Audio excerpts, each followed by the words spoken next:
Postal ഡിപ്പാർട്ട്മെന്റിന്റെ GDS recruitment ഫലം കാത്തിരിക്കുന്നവർക്കായി ഒരു പ്രധാന അറിയിപ്പ് വന്നിരിക്കുകയാണ്.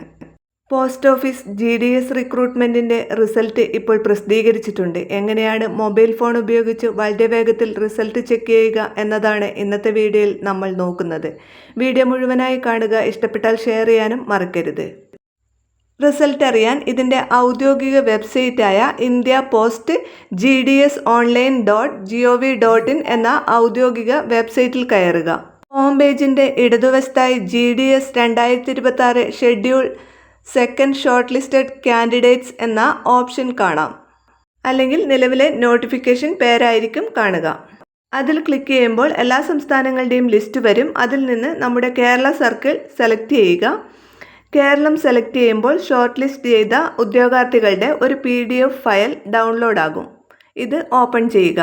ഈ PDFൽ ആയിരക്കണക്കിന് പേരുണ്ടാകും. അതിൽ നിങ്ങളുടെ പേര് കണ്ടെത്താൻ മുകളിലുള്ള സെർച്ച് ക്ലിക്ക്, അതായത് ലെൻസ് ഐക്കൺ ക്ലിക്ക് ചെയ്ത് രജിസ്ട്രേഷൻ നമ്പറോ പേരോ കൃത്യമായി ടൈപ്പ് ചെയ്യുക. നിങ്ങളുടെ പേര് ലിസ്റ്റിലുണ്ടെങ്കിൽ അത് ഹൈലൈറ്റ് ചെയ്ത് കാണിക്കും.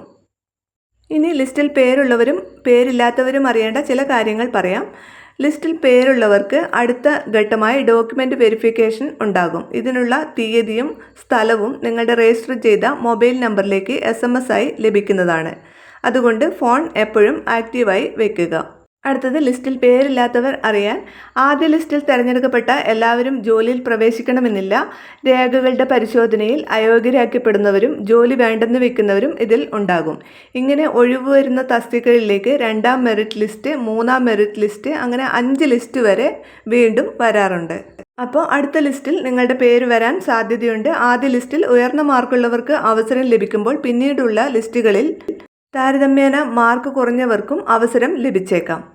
അപ്പോൾ തുടർന്നുള്ള ലിസ്റ്റുകൾ പ്രസിദ്ധീകരിക്കുമ്പോഴും ഈ ചാനലിലൂടെ നിങ്ങളെ അറിയിക്കുന്നതാണ്. അപ്പോൾ ചാനൽ സബ്സ്ക്രൈബ് ചെയ്യാനും അതുപോലെ തൊട്ടടുത്തുള്ള ബെല്ലൈക്കൺ എനേബിൾ ചെയ്യാനും മറക്കരുത്. അതുപോലെ വീഡിയോ പരമാവധി ഗ്രൂപ്പുകളിലേക്ക് ഷെയർ ചെയ്ത് കൊടുക്കുക.